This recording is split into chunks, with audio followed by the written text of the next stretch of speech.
You are welcome to Science Tutorials with PharmEternity the Schoolboy. Today we are going to take a look at anatomy and physiology. And we have a question on the board.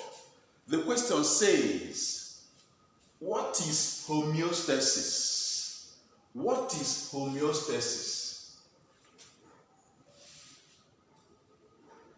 Option A says, the composition of the internal environment is tightly controlled, and this fairly constant state is called homeostasis.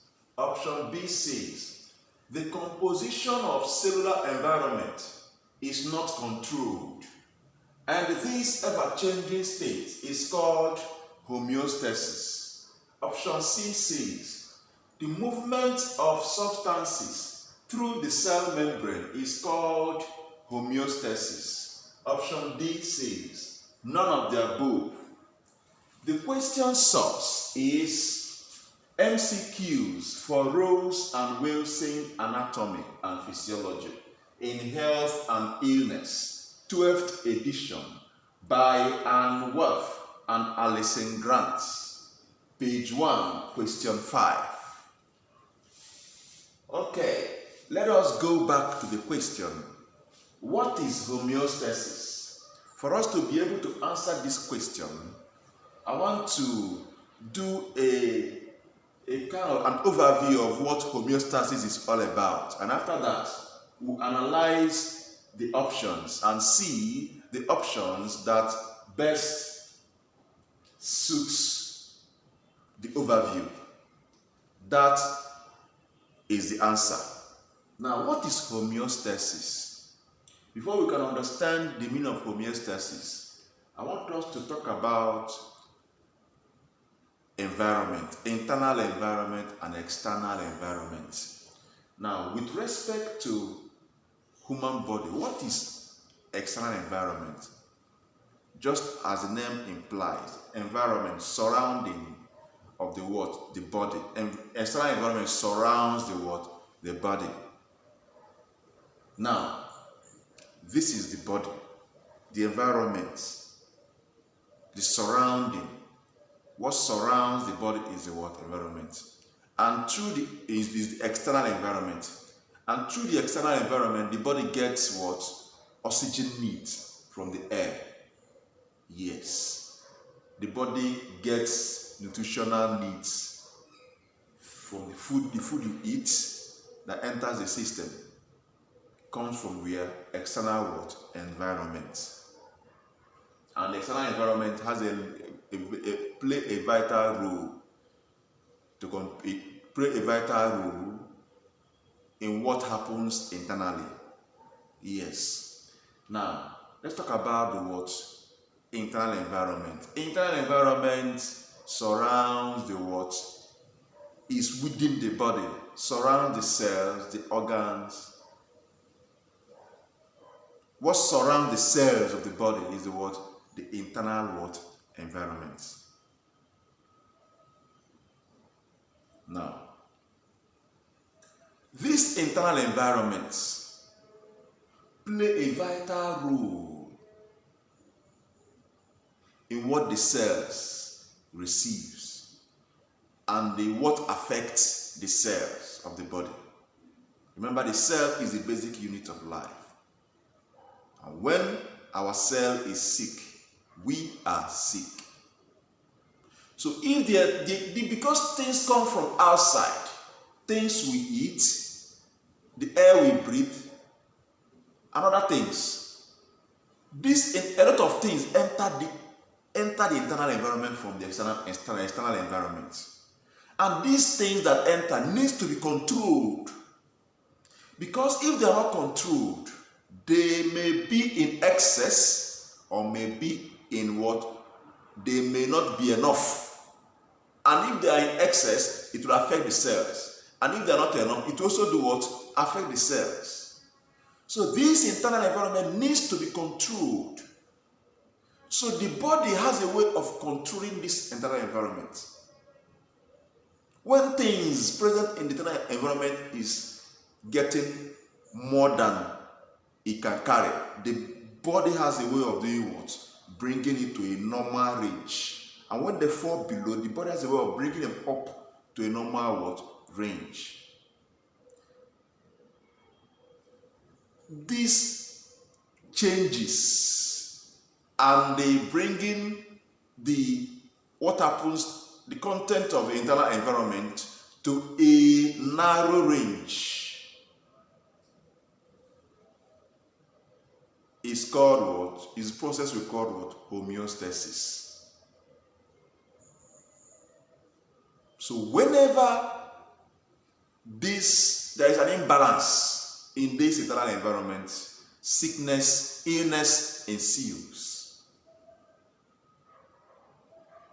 Now, what are these factors that are kept within the narrow range? What are these factors whose values are kept within a narrow range? Body temperature is one of them. Yes, body temperature. The pH. Yes, body temperature, pH. Blood glucose level. Blood pressure.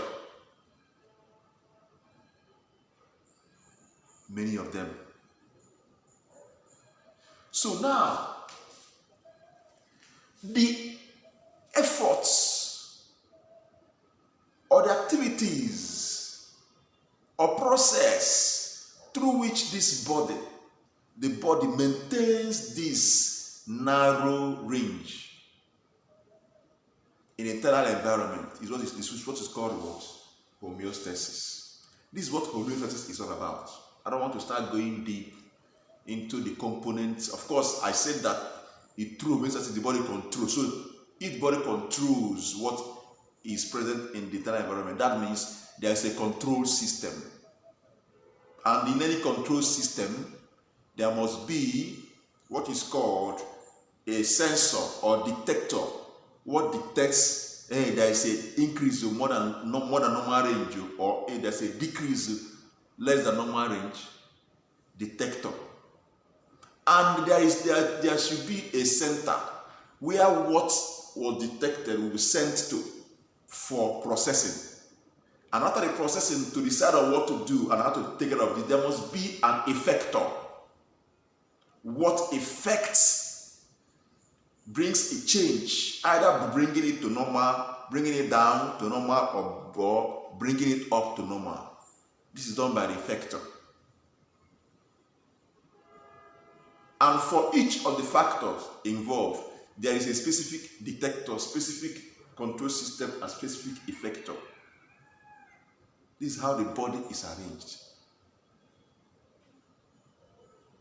Of course, whatever the effector is doing may go against, may be opposite to what the effector detected. We call such feedback negative feedback mechanism. Maybe if there's high temperature, the effector will carry out a lot of cascade. There will be cascade of events that will lead to what? Bringing that temperature down. This is a negative feedback mechanism. It's used in blood glucose control, body temperature, even pH. But there's also a positive feedback. In positive feedback, what the detector does is in line, is not opposite to what was detected. So the cascade of events that will lead to even increasing the stimulus. This happens in the case of uterine contraction and even blood clotting. Let's stop here for now and go back to the question. Now let's look at the option. Option A says the composition of the internal environment is tightly controlled, and this fairly constant state is called homeostasis. Look at the point here. The internal environment is tightly controlled, I mentioned it, and fairly constant. it changes. It's not constant, bam. It changes because of this increase or decrease. There must be a change. So that's why fairly constant is there. It's called homeostasis, yes. It's maintained within a narrow range. So there will be a change, yes. It is not constant, boom, at a particular point, no. It's a narrow change, narrow range. So I will pick this option. But let's look at the other option. Option B says the composition of cellular environment is not controlled. No, this is not true. It's controlled. That's why we have the control system, the control center. And this ever-changing state is called homeostasis. Yes, it's ever-changing. Yes, I agree. But it is controlled. This has rendered this option what? Wrong. The entire environment is what? Controlled. Good. So this is not the option. Option C says the movement of substances through the cell membrane is called homeostasis. No. Homeostasis is not the movement of what? Substances. When we talk about movement of substances, start talking about osmosis and diffusion, about those ones. Active transport and the passive transport, facilitated diffusion. These ones, this has nothing to do with what? Homeostasis. So this is not homeostasis. Now they are both D. The answer is this. So this render this one useless. So from the options now, the option that best suits, that aligns with what the overview I gave is option A. So the answer to the question is A, that the composition of the internal environment is tightly controlled, and this fairly constant state is called homeostasis. Thank you very much for your attention. Please, if you have any question, feel free to chat me up on WhatsApp. My WhatsApp line is on the screen. You can also join my WhatsApp group for updates. To watch more of my videos, please subscribe to my YouTube channel. My YouTube channel name is PharmEternity, the SchoolBoy. It's on the screen too. Please like this video, share, and comment. God bless you. See you next time.